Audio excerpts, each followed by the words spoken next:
Olá pessoal, tudo bem? Vamos iniciar a nossa quinta unidade agora, a explanação. A gente vai trabalhar hoje sobre circuitos em série e circuitos em paralelo. Vamos entender os conceitos desses dois tipos de ligação, né?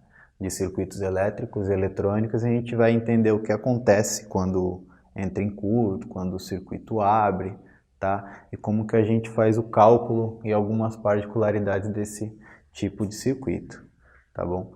Então a gente vai ver primeiro aqui o tipo de circuito que a ligação é feita em série, tá? Então vocês podem ver que a gente tem a parte positiva aqui da fonte, tá?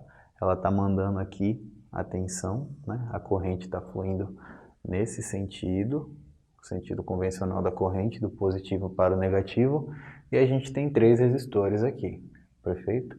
Sendo que o final de um está ligado ao início do outro. Essa é a característica de um circuito em série. Perfeito? Então, todo circuito onde o final de um resistor está ligado ao início do outro é uma ligação de circuito em série. Tá, ok? Então, a gente tem algumas características aí. Como a gente viu na aula sobre a lei de Kirchhoff, em um circuito em série, a corrente ela é a mesma, tá? E a queda de tensão ela difere nos nossos resistores, tá? Porque de acordo com a resistência a gente tem uma queda de tensão diferente. E a gente também tem em todo o circuito uma resistência equivalente, tá? Que é o produto, tá? De todas as resistências. Então ela é diferente no circuito em série para o circuito em paralelo. Então, qual o conceito que a gente tem aqui na parte de cálculo sobre a resistência equivalente de um circuito em série? A resistência equivalente de um circuito em série ela é a soma de todas as resistências daquele circuito, tá? Bem fácil, bem tranquilinho aí. Então vamos lá, a gente arbitrou aqui que as resistências desses três resistores são respectivamente 7 ohms, 10 ohms e 3 ohms, certo? Então você faz a soma. 7 mais 10 mais 3 dá um total de 20 ohms de resistência nesse circuito, perfeito? Então a gente tem um conceito aí que a gente aplica também que é o seguinte: a resistência equivalente de um circuito em série ela é maior do que a maior resistência do circuito. Vamos ver se isso aqui é verdade. A resistência equivalente do nosso circuito em série ela deu um total de 20 ohms. A maior resistência que a gente tem dessas três aqui foi 10 ohms. Então a gente provou que isso é verdade, tá? A resistência equivalente, que é de 20, ela é maior do que a maior resistência do circuito, certo? Outro fato importante que a gente tem é que nos circuitos em série, os resistores, os componentes, eles se comportam como se fossem chaves. Pode ser um interruptor. Então vamos arbitrar aqui que no R2 aconteceu um curto e ele não está conduzindo corrente. O que acontece?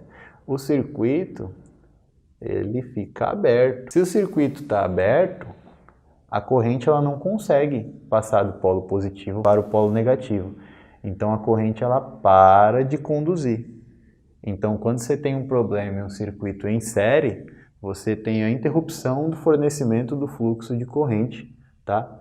Entre os resistores. Então, essa é uma característica que a gente tem no circuito em série. Por outro lado, se você fizer o reparo desse componente aqui e ele tiver certinho, a resistência ela volta a conduzir. Por exemplo, quando a gente tem aqueles pisca-pisca, nas casas, quando você tem uma lâmpada que está queimada, você observa que todas as outras param de piscar, justamente por isso, porque eles estão em uma ligação em série. Eles dividem a mesma corrente naquele ramo que eles estão conectados. E no circuito em paralelo? No circuito em paralelo, você vê que as duas malhas elas estão separadas por um nó, tá? Então eles estão em nós diferentes. Então esse resistor, que é uma lâmpada, no caso que eu coloquei aqui, ele está em paralelo com essa lâmpada. Então você não soma as resistências, a gente tem uma fórmula específica para isso. Como que é essa fórmula?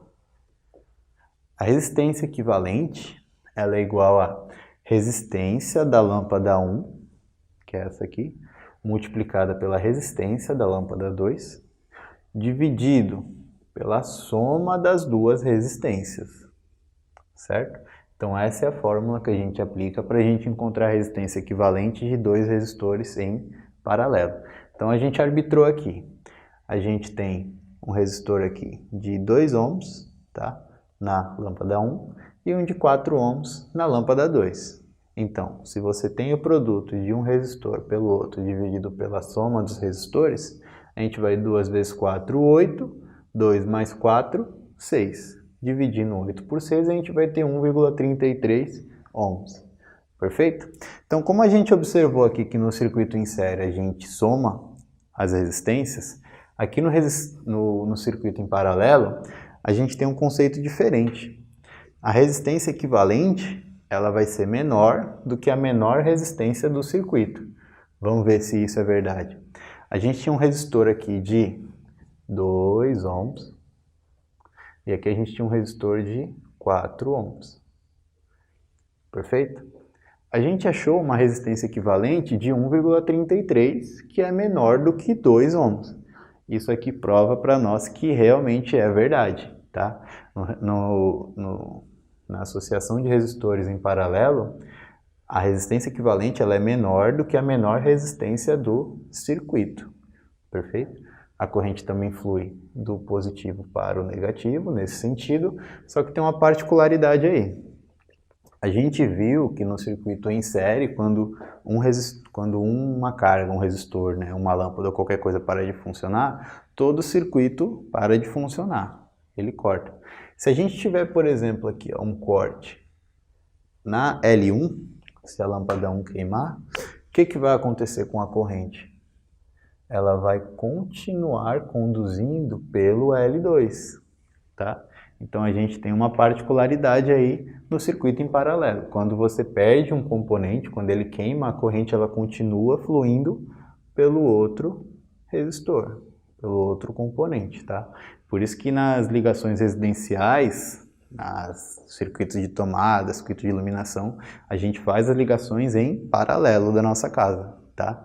Justamente por isso, para que não tenha uma queda de corrente, porque eles não dividem, né, a mesma corrente ali naquele mesmo ramo, tá?